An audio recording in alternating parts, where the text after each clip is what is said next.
31వ తేదీ పిడుగురాళ్ల పట్టణం CPM party కార్యాలయంలో బ్రిటిష్ సామ్రాజ్యవాదానికి వ్యతిరేకంగా పోరాడి అసువులు బాసిన కామ్రేడ్ ఉద్ధమ్ సింగ్ 84వ సంస్మరణ సభను జయప్రదం చేయాలని కోరుతూ ఈ రోజు పిడుగురాళ్ల పట్టణం కుమ్మరిపాలెంలో కరపత్రం ఆవిష్కరించడం జరిగింది. సిపిఎం హాల్లో సంస్మరణ సభను నిర్వహించడం జరుగుతుంది.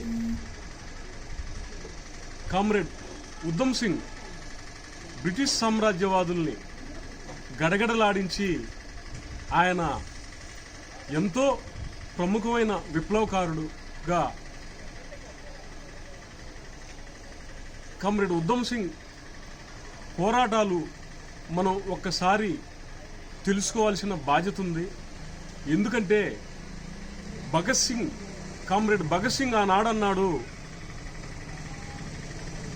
తెల్లదొరలు పోయి నల్లదొరలు వస్తే అది బూటకపు స్వతంత్రం అని ఆనాడే అన్నాడు.